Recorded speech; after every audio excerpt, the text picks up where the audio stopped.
Welcome back! I'm so excited because this episode is a continuation of last week's episode where I'm going to be talking about memberships, all things membership sites. So last week's episode, if you didn't check it out, I talked about my own journey from, building membership sites and how that how I got going with it and some of the numbers behind my own membership site. I talked about when not to start a membership site and some other little nuggets. So if you haven't listened to that episode, I'd definitely go back and listen to that. But in this episode, I want to dive into the different types of membership sites you could create, the kind of like deliverables and like what content are you going to be creating for your membership site. We can talk a bit about pricing and talking about like getting your membership site out there. And I'll share some of the things that I've been doing or that I do that have helped me to grow my membership site. So let's blooming just begin. Okay, so membership models. So there's so many different ways to create membership sites, and I think sometimes we think it needs to be more complicated than, we overcomplicate it all. I mean, so many of us do this, but I really feel like you can keep it simple. So you could even have a membership site if you wanted without even having a website. For example, I know people like for example, coaches who have membership sites for their clients. They have a membership for their clients and they're showing up and, they'll host co-working sessions or they'll host accountability calls or they'll host like Q&A calls like a couple of times a month. And it's just, they can communicate over email. They might have a Facebook group where everyone in the membership can connect and collaborate and, have conversations. And then they'll do those live sessions throughout the month. So you don't have to have some big crazy website that's going to take you forever to create and be so confused with tech. Like you don't need to do that. So I know that so often people look at my membership site and they see that we've got like 70 masterclasses in there and they're like, oh my gosh, but if I launch a membership site, I need to have all this content. You don't. Like, honestly, the fact that we have so much content is sometimes a downfall because people get overwhelmed and it just it's a lot. It's too much. So if I was starting out all over again, I would definitely simplify. Sometimes I feel like just deleting all the masterclasses and getting rid of them completely, though I do know that people absolutely love the ability to dip into like so many different topics. So I just wanted to prove the point, or not prove, but like tell you that it can be simple, like it doesn't have to be complicated. So what I just shared before is one model or one way of having a membership where you're showing up live. So you have a community aspect, the Facebook group, and you also have the aspect of the live sessions. So maybe the live Q&As, it could be live coaching calls, it could be accountability calls. When I say that, I think one of a really big thing I'm seeing and have been seeing is like accountability memberships. So often we want to do stuff, but we just don't bloody do it. So let's say your industry is artists or something, but people want to create art, but they're just not doing it. They're not showing up for themselves. They're not holding themselves accountable because life gets in the way. We're busy. So maybe your membership is creating that space for people, like for artists to come together and in fact, I know someone who's doing this at the moment and it's really bloody good. And maybe it is that space for artists to come together, and maybe part of that is accountability to show up because these are when the live co-working art, like the art studio sessions are. So that, for example, is a really powerful way to do it. Aside from having a Facebook group, if you don't want a Facebook group, there are other platforms you can use to build communities. There's one called Circle, which I'll link in the show notes. And there's another one, and the name is escaping me right now, but I'll also leave it in the show notes for you. So there's other platforms that you can explore to build your community on. So yeah, it's a community aspect, and then delivering live content, so live Q&A. So it's not pre-recording masterclasses or creating masterclasses or creating trainings. Like you don't have to do that.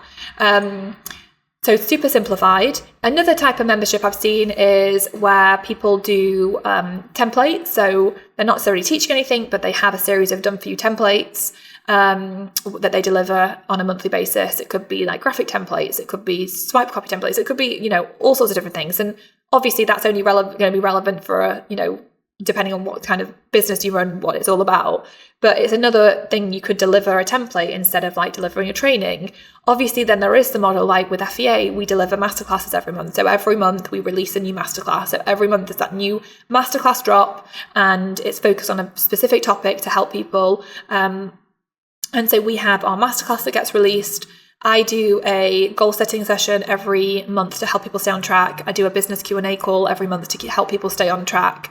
We have our Facebook community, and we also worked at the end of last year, we launched our online platform. So we have our community, we have our breakout groups on our website now as well, where people can connect. So those are the core elements. Actually, we also have mixer parties as well for everyone to meet up and hang out every couple of times a month. So we have those elements of our membership site. Now we're looking to move more towards things like templates, and also I mentioned last time our CEO dashboard, where people can track their stats and to like track their performance and really stay on top of like what they're doing, and for that level of accountability. Talking about accountability, we do actually have accountability pairings where we pair people up with accountability partners, and we're developing our accountability pods too. And we're also working on an app to really bring in that community element of that connection piece, because that people join for the content, I find, but they'll stay for the community, and I've always found it to be the way. So that's why we make a big deal of the community and doing fun things in the community. So maybe you have it where you are going to deliver training, and maybe it's going to be pre-recorded, and you could just think to yourself, because you want to, if you can batch create or at least plan out 12 months ahead. I mean, obviously I didn't do that at the beginning when I got started. That was just way too overwhelming for me. I was like, I cannot even barely figure out what I'm going to do for 1 month, let alone 12.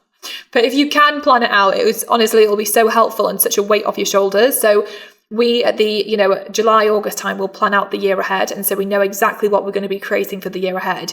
And it just makes life so much easier to know that.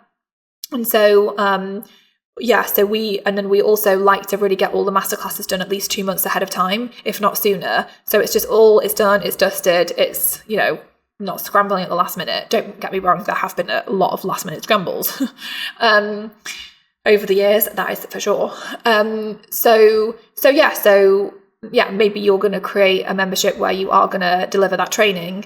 So that's one area. But I think in terms of what you're going to be, that model and what you're going to be delivering, it really depends on your business, who your audience are, what kind of support they want from you, and what lights you up, what you enjoy. Like if the idea of creating a training every month just fills you with dread, then perhaps it's not the right thing to do. But if the idea of being able to show up for your community and be with them live and answer their questions live and create co-working sessions for them, like if that lights you up, then go with that. Like maybe they will love that too. I think one of the biggest things I want to say around this is less is more.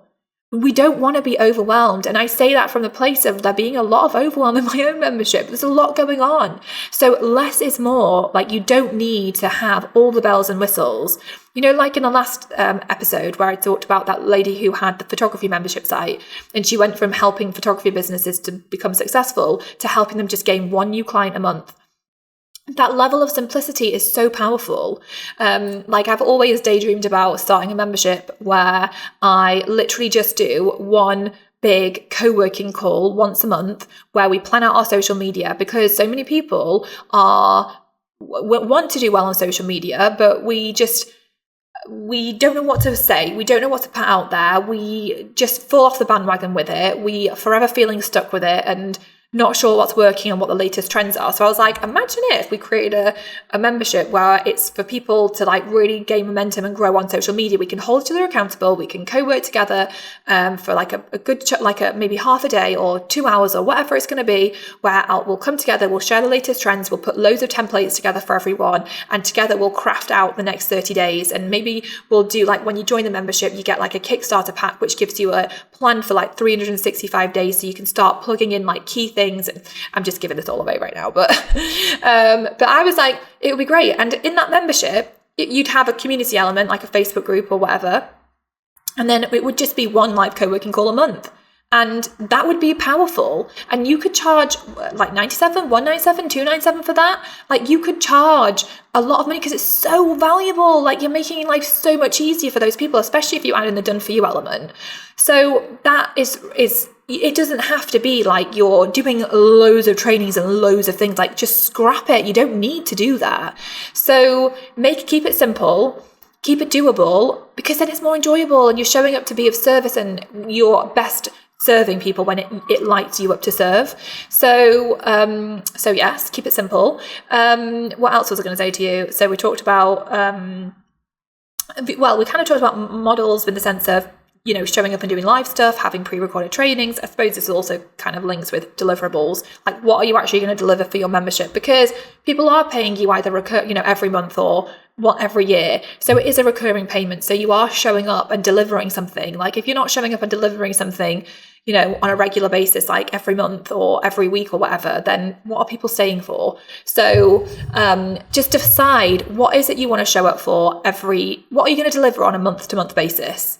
And you could break that down into, well, on the first week of the month, I'm going to do this. I'm going to go live in the Facebook group and answer questions. On the second week of the month, I'm going to host a co-working call. On the third week of the month, I am going to release a little 10-minute video sharing the latest trends. On the fourth week of the month, I am going to do a accountability check-in with everyone. So, I've just made that up off the top of my head, but you could just break it down so it's simple, so it's doable, so you can, and it's fun. And thinking about it from the perspective of, like, what do people want? And if you're just putting stuff in as filler, just to add in value, scrap it, pull them out. Literally only do what you truly think is essential. So talking about the social media membership idea I have, like, I would just be showing up once a month for the co-working call and to deliver them some templates. That's it. I won't be doing anything else. Once a month, showing up and doing that. So could you show up once a month and deliver something and do something like that? Like, it doesn't need to be more complicated. Like, simple is the best strategy ever. Okay, so then let's talk about pricing, because how are you going to price your membership? When I first launched my membership, it was at $25 a month, and then it went to $30, and then it went to $37, and then it went to $47, and then it went to $97. So where do you want to price your membership at? Now, what I will say about this is I found starting lower to get me, into it, get me going, was really good, because as I've increased the price, those people have been locked in at that rate they're on. So we've still got people in the membership paying $25 a month. And so it's really good when you lock people in at that rate, because if they leave, they won't be able to join again ever at that rate they were on. So that's really good to have those price increases. And when you do a price increase, like if you do a promotion around a price increase and you say the price is going up on this date, get in before then, you're going to have like a ton of people joining you. So that's really good.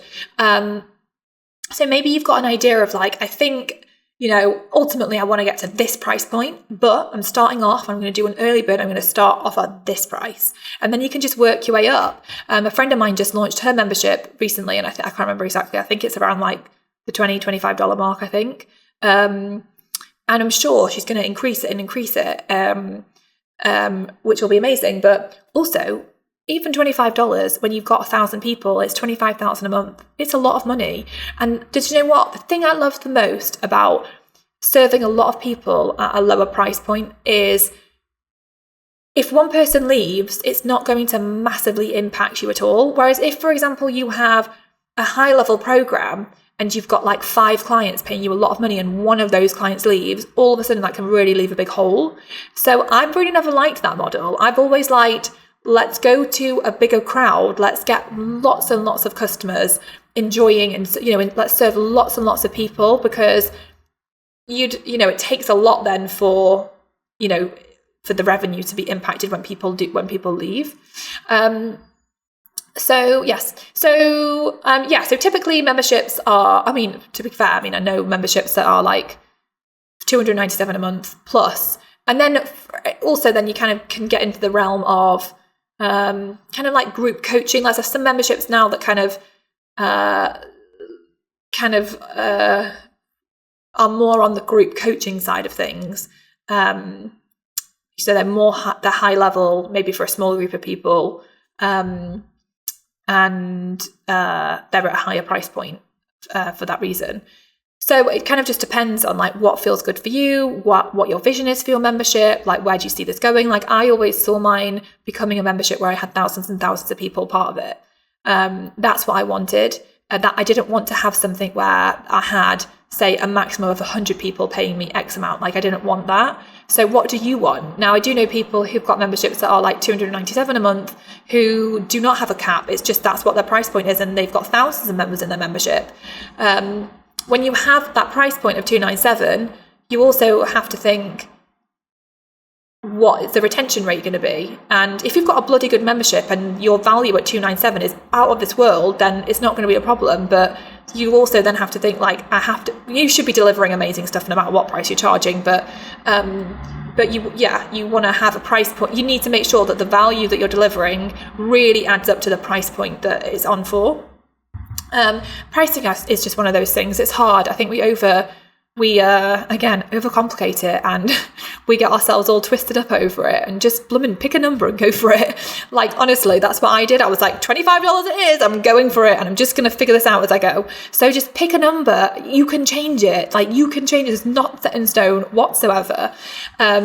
So yeah, if I was doing that social media membership, for example, I would definitely charge a higher price point. Like, if I was creating templates for people, I maybe would start as an early bird price, maybe at 67 or 97 as an early bird, but then I'd probably raise that price to 147 a month or 197 a month, something like that, to join me if not more, for joining me for the co-working call. Probably, I mean, like, obviously I haven't completely gone into all sorts of detail, like planning this out, though I have got documents planning out, so maybe I will do it one day. But yeah, I would definitely charge a higher price point, especially if we're going to be creating templates and like putting it all together and showing up and doing that once a month. It would be super valuable. I know it would, because I know it would really help me. So that's part of the reason I want to do it. I mean, it would really help me. Pricing, deliverables. Okay, so let's talk a bit about marketing too. So for marketing your membership, like I said in the episode last week, you really want to be building up your audience and have that warm audience of people who love what you're about, who are excited. You also, like I said last time, you want to have co-created your membership with them, because it will really help, especially when it comes to launching it. When I first launched my membership, it was open all the time, which I think when I was getting going was helpful.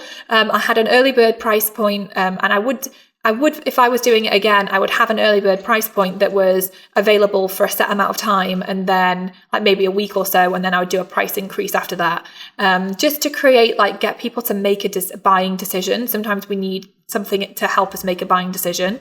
And then I think if you have got, say you've got a smaller audience and you do a launch and you get like 10 people join, then you don't want to close it down for months and months and months and then reopen. No, I wouldn't do that. I'd keep it open, and I would look at like, what can you be doing to get out there and to like build your audience and to get people excited about your membership. And maybe you can do, so one of the ways I've marketed my membership is by showing up and doing live workshops. I've actually got one tonight, where I'll be doing a live workshop, and then I'll be opening enrollment to the membership, and I'll be inviting people to join. So maybe it's that you want to get really good at doing like live workshops and connecting with your audience, and then inviting them to join you inside of your membership if they want more and they want to keep working with you. Maybe you're going to be doing like lives, going live on Instagram or Facebook or wherever your platform is, like going live regularly, connecting, engaging with your audience, inviting them. Maybe once a month you could do like a really special offer, or once a month you put a bonus out. So join in these days and you'll get this extra bonus. So thinking about like, how can you kind of build it up and build that momentum. You will reach a point where you will want to close enrollment and then have launches. So like maybe 2 to 3 times a year, or maybe 4 times a year, you're going to do a launch. And in between stages, you're going to build up your audience, you're going to build up your wait list, you're going to get people excited. And then you'll do a launch where you might do a Jeff Walker style 3-part video series, like product launch formula kind of style launch, or maybe you'll do a free challenge, or you'll have a workshop series that then lead into cart open for maybe like 4 to 7 days or so. You'll have enrollment open for people to join your membership, and then you'll close it, and that in itself will create hype. So I did that for a few years. So once it had been open for a year, I closed it, and then I went into launches. So 2 to 3 times a year, I open enrollment for a week, and then after doing that, I did launches on my VIP list. Not my VIP list, my wait list. So when people sign up for the wait list, like once a quarter, no, not once a quarter, maybe like once a month or every now and again, I would open up enrollment just to people on the wait list. So it's kind of like a closed door, behind the scenes kind of launch. So an internal launch just for the wait list. And then also I've kind of explored evergreen. So that's where I am marketing it all the time. So I'll be running ads, warming up the audience, and then inviting them to a webinar with me, like a recorded workshop. They come and do that training with me, and then they get the invite to join the membership on Evergreen. And so we have those kinds of things running as well. And we've kind of played around with that. I remember the first time we tried it didn't really work so well. And then we tried some other things which did work better. And we've kind of been playing around with it. I definitely don't think we've perfected it yet, but I definitely, we're keeping on like looking into how we can like really work more on that. So yeah, having it so it's kind of only available to people who find you through certain funnels. So it's not like it's open on your website. So at the moment, or, if people go to my website to join the membership, they can't, they're joining the wait list. So it's a combination of things. The main thing that I will say is there's a million different ways you can market your membership. So many different routes. The one thing I will say is you just need to get really blooming good at marketing. Like, there's no two ways about it. You have to become really blooming good at creating visibility for yourself, getting yourself known, and also marketing, launching your business. Like, learn about launching, learn about marketing your business, learn about selling your membership site. Learn from people on this. Like, if you're in the membership, go soak up all the masterclasses we have for you on this. Go join programs if you want. Like, go to take Jeff Walker's program, or go join Stu's program on like memberships, because that will dive into marketing your membership. So go do that stuff and learn, because when you learn it, you're going to be able to just grow your knowledge and keep testing different things, and you'll keep going and going and going until you crack it. So so many opportunities. It's so exciting, but I want you to know that it's so doable for you to create a successful membership site. And when you go all in with it and you really learn what you need to learn, and you just keep experimenting and trying and practicing, making it amazing, you're going to create something so incredible. It's possible. I've seen so many people do it. So like I mentioned last time, Stu, who I've worked with, who's just amazing, he has his free membership experience workshop series going on, and it's free, and honestly you don't want to miss it, because he's got so much value in there, and it's going to help you so much. So if you really are serious about building a membership, go and check it out. He does this once a year only, so go and check it out. He's got his membership experience program that's absolutely bloody incredible, and maybe it's going to be the right fit for you. Maybe this year you're like, I want to go all in on this. So if you do want to build a membership, I would seriously consider exploring it. He's so blooming good. I've personally worked with him. He's helped me so much with my own membership site. Otherwise, I would not be recommending him, but definitely one to check out. So if you head over to fea.link/Stu, STU, fea.link/Stu, then you will be able to sign up and check out all this stuff. It's great, honestly, so good. So I hope you've enjoyed exploring memberships with me. I hope it's helped you. If you have any questions, leave a comment on the website or something, and I'm always here to make more episodes and talk more about stuff. So just let me know. But yeah, hope you've enjoyed it. And I'll catch you next week for another episode of the She Means Business Show. Bye. I hope you've loved this week's episode of the She Means Business Show. If you want more help and support to build a wildly successful business, then join hundreds of thousands of women and become an FEA insider. You'll get access to some of our amazing freebies, to our bonuses, to our giveaways, to so much good stuff. You can join me over at fea.link/insider to get all of the goodness. And I will see you next week for another episode of the She Means Business Show.